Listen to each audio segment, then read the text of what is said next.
My purpose is to serve the people. In the morning, if it's cold, no matter if it rains, I stand up. I need to care about the children, because I have a purpose. I need to feed the hunger.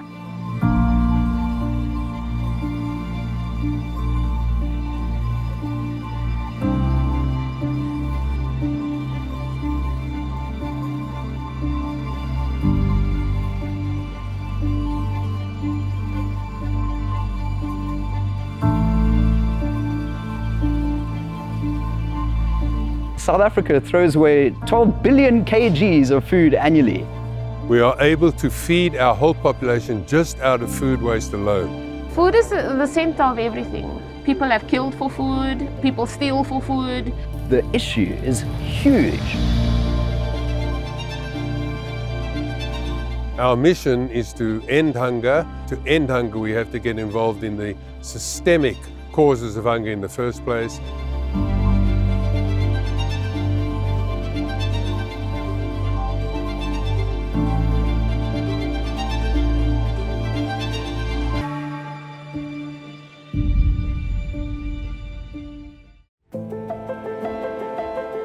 These are people, same as us, perhaps not even near the opportunities that we have, but have decided that they will make a difference to their fellow citizens. I was a school librarian working for the school, got laid off because the school couldn't afford my salary anymore. You know, my kids need better than this, and I refused to stay in the trap.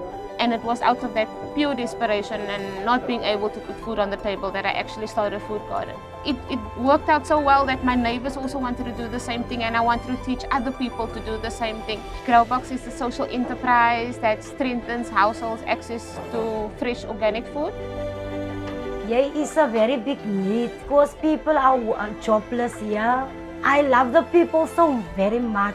I have to do something to make a change here in my community.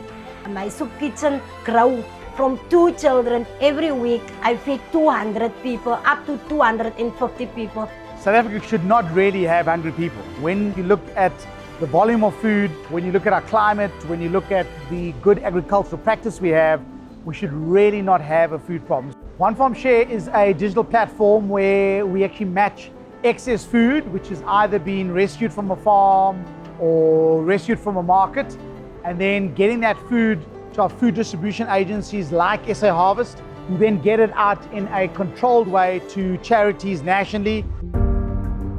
We've rescued just over 11 million kgs of food from going to waste. On average, we're sending out about 2.5 million meals a month from food that we're rescuing from retailers and farmers. In terms of the systemic changes that needed to be made in the country, one can do practical things like entrepreneurialism, but in the end of the day, it'll be the action of the government that can make the most massive differences. And we believe that can end hunger in South Africa. This is not a mission of ours that is pie in the sky. We believe it's possible. The extent to which malnutrition and hunger, where it impacts kids early on, and the impact that stunting has. So in the first 4 or 5 years of a child's life, if you can provide them with the right food to be able to ensure they get the right nutrition, so the building blocks of the body and the system and the mind, there's a whole lot that you can eradicate early on. When we think about poverty, the first thing comes to mind is normally like just hunger. Hunger means more things, and how all the different facets like education, health, and all of it is interconnected. So that's really opened my eyes. Children not being able to learn at school because they're hungry, and parents feeling shame about not being able to feed their kids, how that affects them at their homes, how that affects them at their work. It's very eye-opening. Being a mom of a young 3-year-old, it's really heartbreaking to see these kids around today. It's going to sound like a cliche, but it's genuinely humbling, particularly from a UK perspective. To say it's an eye-opener, it doesn't even scratch the surface. It's brought us together massively as a group.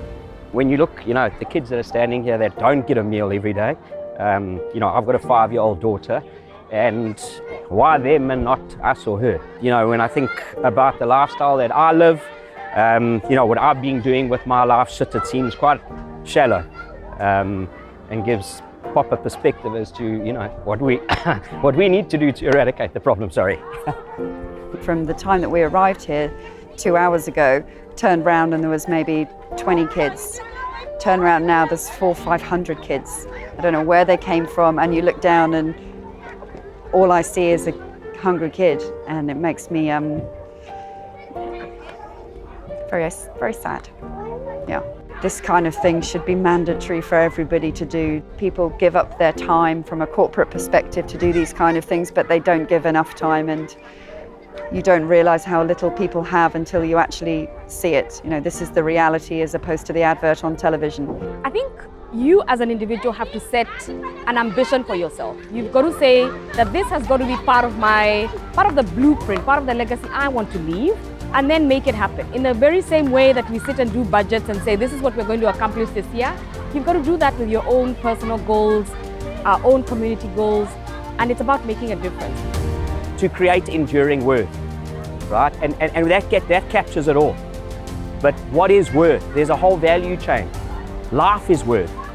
And if we don't have a functioning community, well, then you don't have a functioning business environment in which we can trade and do our business.